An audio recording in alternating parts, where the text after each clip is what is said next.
Today on Forbes, how Yonex became a 55-year-old overnight success in tennis. Roughly a decade after Yonex released its first ever tennis racket in 1969, the Japanese sports equipment company pursued one of the most impactful sports ambassadors in history, Billie Jean King. It wasn't an easy courtship. Founder Minoru Yoriyama repeatedly sent rackets to the 12-time Grand Slam singles champion, and each time they were rejected.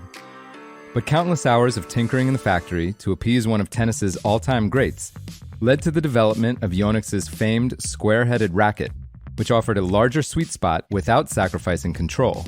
And King, along with her doubles partner Martina Navratilova, began competing with the company's products in 1980. Alyssa Yoneyama, Yonex's CEO since 2022 and the granddaughter of the company's founder, says, quote, "It's the athlete partnership that challenged him to make better stuff. I think that's the value he saw initially, and that really pushed him and put us on the map in tennis." Yonex's love affair with tennis's top talent didn't end with King and Navratilova.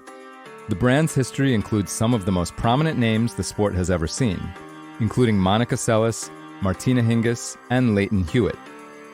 These days, Yonex supplies rackets to a small galaxy of tennis stars, including Casper Ruud, number 9 among the world's highest-paid tennis players, and 2022 Wimbledon champion Elena Rybakina, who also have apparel deals with the brand, as well as 4-time Grand Slam winner Naomi Osaka, Italy's Jasmine Paolini, and many of the top American players, Jessica Pegula, Ben Shelton, Frances Tiafoe, and Tommy Paul.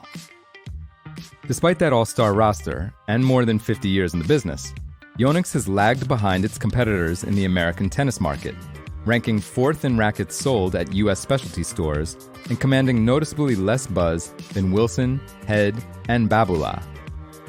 Meanwhile, Yonex barely registers on the apparel front, miles behind juggernauts such as Nike and Adidas. But Yonex is finally starting to see the growth it has sought for decades. The brand nearly tripled its U.S. racket market share from 5.6% in 2019 to 14.7% last year, according to data from the Racket Industry Research Group. And that share climbs to 27.9% when focusing on higher-end models, priced at $250 or more. Meanwhile, Yonex is becoming more ubiquitous at the professional level. More than 30% of participants in the women's singles draw at this year's Australian Open used its rackets, while 20% did so on the men's side. Casey Yoneyama, head of global marketing at Yonex, says, quote, "We're not trying to do things in a completely different way. The most important thing is, 1, connecting with the customers in a human way, and the other component, which is a bigger component, is just telling our story."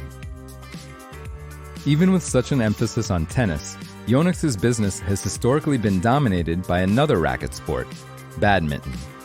The Tokyo Stock Exchange traded company posted banner results in its most recent fiscal year ending March 31st, with revenue growing nearly 8.8% to a record $769 million, and operating profit climbing 15.4% to $77 million. Badminton accounts for 63% of Yonex's annual sales, stemming from the company's dominance in China and Taiwan, and the sport's rising popularity in India. Alyssa Yoneyama adds that badminton has, quote, "always been our bread and butter," dating back to the company's World War II origins. Tennis proved to be a natural next step, and the sport's global reach was too good an opportunity to pass up. In recent years, Yonex has benefited from several positive health and exercise trends emerging from COVID-19. Quarantine and social distancing pushed consumers toward outdoor sports, and, Alyssa Yoneyama says, the pandemic reversed declining tennis participation in the U.S. Additionally, the company has invested heavily on the product side, opening a new R&D facility in Japan this summer and constructing a tennis-specific factory set to be completed next year. For full coverage, check out Justin Birnbaum's piece on forbes.com. This is Kieran Meadows from Forbes. Thanks for tuning in.